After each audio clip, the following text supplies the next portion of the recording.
વિષુવવૃત્ત કોને કહે છે? તો અહીંયા આપણે આગળના લેક્ચરમાં 1 થી 15 પ્રશ્નો જોયેલા હતા ધોરણ 6માં, બરાબર. તો હવે ધોરણ 6ના ચેપ્ટર નંબર 1ના 1-2 વાક્યના પ્રશ્નો જવાબ છે હવે આપણે બીજા લેક્ચરમાં જોઈશું. તો પહેલું જુઓ, વિષુવવૃત્ત કોને કહે છે? તો કે પૃથ્વીના ઉપરના અને નીચેના સ્તરે આવેલા અંતિમ બિંદુ બંને ધ્રુવની વચ્ચે ભૂમધ્ય રેખા આવેલ છે, જેને આપણે શું કહીએ છીએ? તો કે વિષુવવૃત્ત કહેવામાં આવે છે. ત્યાર પછી તો કે અક્ષાંશ એટલે શું? તેનો જવાબ છે પૃથ્વીના ગોળા પર કોઈપણ બિંદુ પર એક કલ્પિત રેખા જે ભૂમધ્ય રેખાના સમાંતર પૂર્વથી પશ્ચિમ તરફ જાય છે.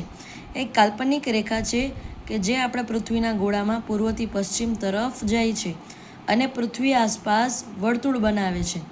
તે રેખાને આપણે અક્ષાંશ કહીશું. ત્યાર પછી જુઓ,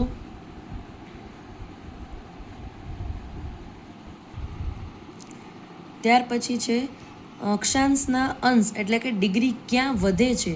તેનો જવાબ આવશે ભૂમધ્ય રેખાથી દૂર બંને ધ્રુવોમાંથી કોઈ એક ધ્રુવ તરફ જતા અક્ષાંશનો અંશ એટલે કે ડિગ્રી છે એ વધે છે, બરાબર. ત્યાર પછી 19મો પ્રશ્ન છે, રેખાંશની મધ્યવર્તી રેખા એટલે કે મેરેડિયન ઓફ લોંગિટ્યુડ કોને કહે છે? પૃથ્વી પર એક ધ્રુવથી બીજા ધ્રુવ સુધી જતી રેખાઓને રેખાંશની મધ્યવર્તી રેખાઓ કહે છે. અને જે એક અર્ધવર્તુળો છે એ કેવી? તો કે અર્ધવર્તુળાકારે રચના કરે છે. ત્યાર પછી મુખ્ય રેખાંશ કોને કહેવાય અને તે કયા નામે ઓળખાય છે? તો એમાં જવાબ આવશે રેખાંશ માપવા માટે એક બિંદુને વ્યાખ્યાયિત કરવું જરૂરી છે અને તે 0 અંશ રેખાંશ છે. આપણે કોઈ પણ એકને ટાર્ગેટ એટલે કે એક 0 બતાવીએ ત્યાર પછી આગળ રેખાંશ બતાવી શકીએ, જેને આપણે મુખ્ય રેખાંશ કહીએ છીએ. અને તે ગ્રીનિચ રેખાથી ઓળખાય છે. જે 0 રેખાંશ છે તેને આપણે કયા નામથી ઓળખાઈએ છીએ? તો કે ગ્રીનિચ રેખાંશના નામે ઓળખીએ છીએ. ત્યાર પછી પ્રશ્ન નંબર 21, મુખ્ય રેખાંશને ગ્રીનિચ રેખા ગ્રીનવિચ મેરેડિયનથી કેમ ઓળખવામાં આવે છે?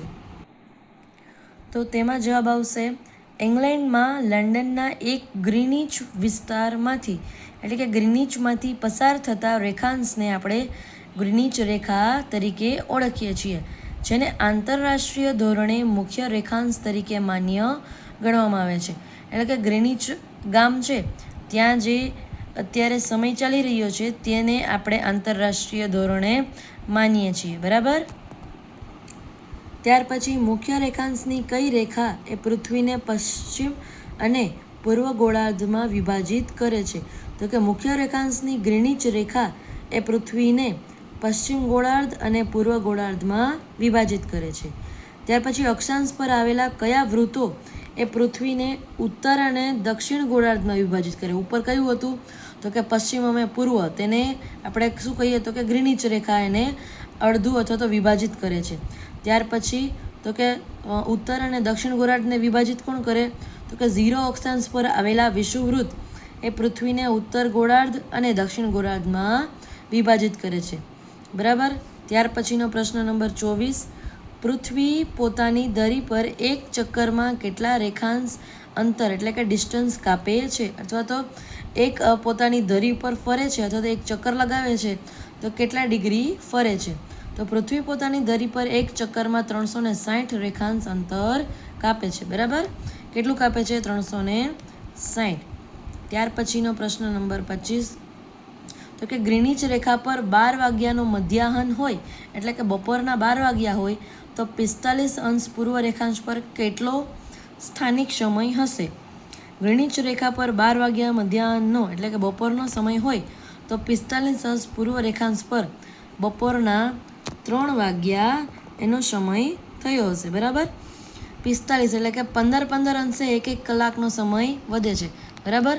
જેમ 15 ડિગ્રી વધે છે એમ 1 કલાકનો સમય વધે. 12 પછી 15 ડિગ્રી કરો એટલે કેટલી આવશે? તો કે 3 ડિગ્રી વધે છે, એટલે અહીંયા 3 વખત 3 કલાકનો સમય વધે છે. ત્યાર પછીનો આંતરરાષ્ટ્રીય દિનાંતર રેખા તો કે આંતરરાષ્ટ્રીય દિનાંતર રેખા ઇન્ટરનેશનલ ડેટ લાઇન શા માટે વાંકી ચૂકી પસાર થાય છે?